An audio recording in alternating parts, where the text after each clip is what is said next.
सरकार बनती है केंद्र में, उसके पहले जेल के अंदर जनता पार्टी का निर्माण होता है, गठन होता है।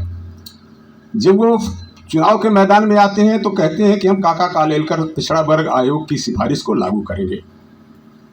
काका कालेलकर आयोग था, पिछड़ा वर्ग आयोग बना था, उसने रिपोर्ट दिया था, जवाहरलाल नेहरू जी के मंत्रित्व काल में दिया था। उस रिपोर्ट को वो रद्दी की टोकरी में फेंक दी गई थी।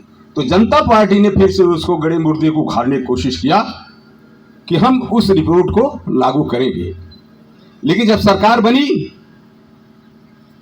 तो इन लोगों ने कह दिया बहुत पुरानी रिपोर्ट है, इसलिए इसको लागू नहीं किया जा सकता। एक नए कमीशन का गठन किया जाएगा और उसकी रिपोर्ट को लागू किया जाएगा। बीपी मंडल साहब के अध्यक्षता में मंडल आयोग का गठन किया गया। जनता पार्टी की सरकार चली गई। 31 दिसंबर 1980 को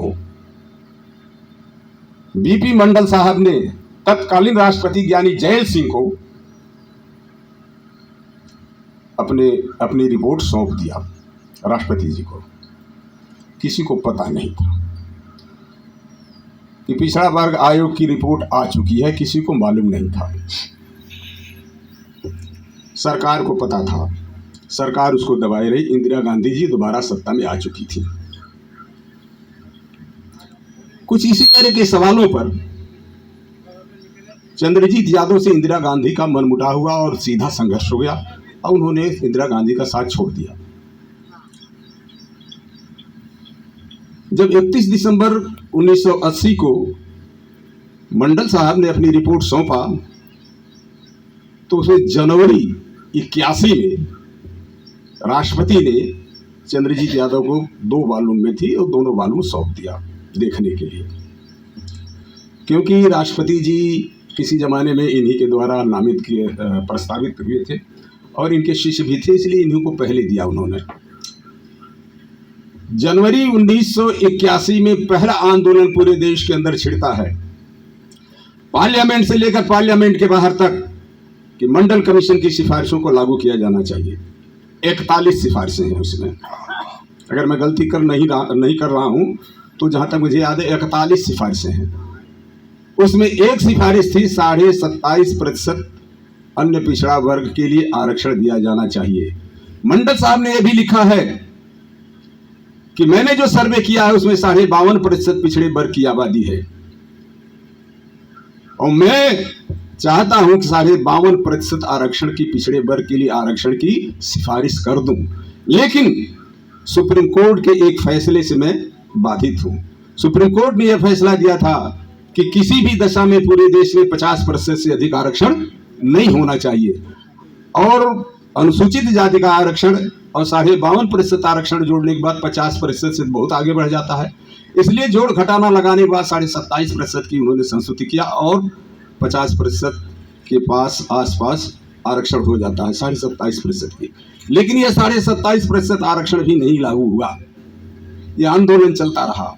इंदिरा गांधी ने, जरा उबाऊ लगता हो तो बता दीजिएगा, मैं नहीं बात करूंगा तब। इंदिरा गांधी ने इनकार किया लागू करने से। पार्लियामेंट में जब बहस हुई इस पर तो सारे नेता विरोध कर गए। यादव नेता विरोध किए, खटिक नेता जो थे पार्लियामेंट के मेंबर दूसरी जातियों के लिए, तो सारे लोगों ने इसका विरोध किया कि मंडल कमीशन क्या आया। एक नई चीज थी इनके दिमाग में और उसको जानते नहीं थे। लेकिन सत्ता तो जानती थी, इंदिरा जी तो जानती थी। बहस नहीं हो पाई।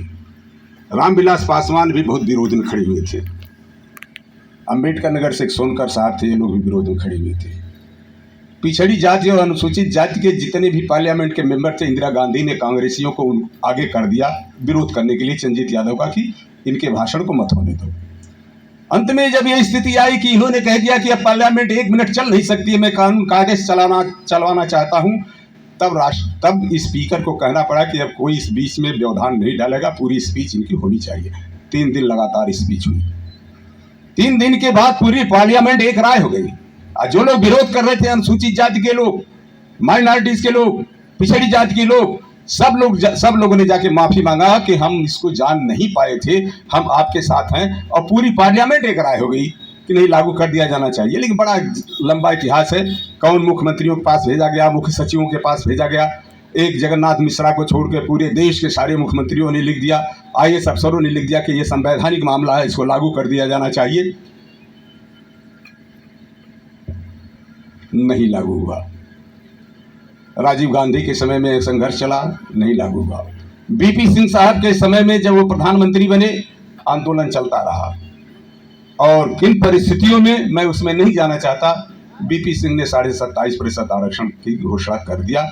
और फिर जो चंद्रशेखर बहुत बड़े समाजवादी थे, पार्लियामेंट में हाथ उठाकर कहने लगे, दोनों हाथ फैला के, कि देश सड़कों पर जलेगा, युवा पीढ़ी सड़कों पर जलेगी, यानी लोगों को उकसा रहे थे, और वही हुआ।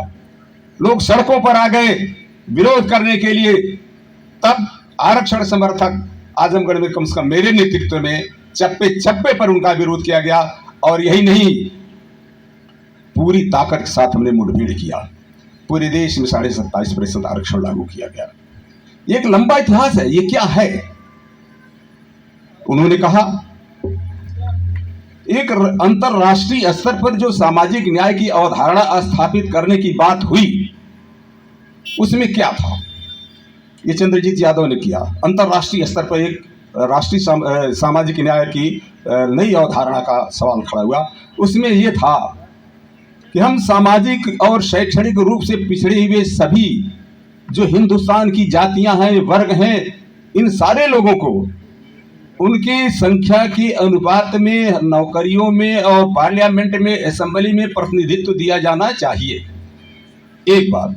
दूसरी बात उन्होंने कहा, देखिए यहीं पर मैं आपको बता रहा हूं, बात डाइवर्ट होती है थोड़ी सी। मैंने कहा विज्ञानवाद की बात, वहीं पर उन्होंने आर्थिक आजादी की भी बात किया। उन्होंने कहा सामाजिक न्याय में मेरे दो पहलू हैं, एक पहलू यह है, दूसरा आर्थिक है। आर्थिक समता भी आनी चाहिए, तब सामाजिक न्याय सबको मिल सकता है, पूरी तरह से अन्यथा नहीं मिल सकता है। उन्होंने इस बात को कहा था मजबूती से, और अंतर्राष्ट्रीय फलक पर भी उन्होंने उठाया इस चीज को। वहां कैसे लेते हैं? यहाँ हमारे पूर्व के नेताओं, मैंने नाम तमाम लिया, पेरियार साहब से लेकर और बात तक आया, सामाजिक न्याय के संघर्ष को, उसमें परिवर्तन के सवाल को उन्होंने इन नेताओं से लिया। और आर्थिक को कहां से लिया? मास्टर साहब मार्क्सवाद से लिया, कार्ल मार्क्स से लिया। पूंजी के खात्मे की बात किया, हर आदमी के हाथ को काम की बात किया, धन और धरती समुचित मात्रा में बंटनी चाहिए इस देश में।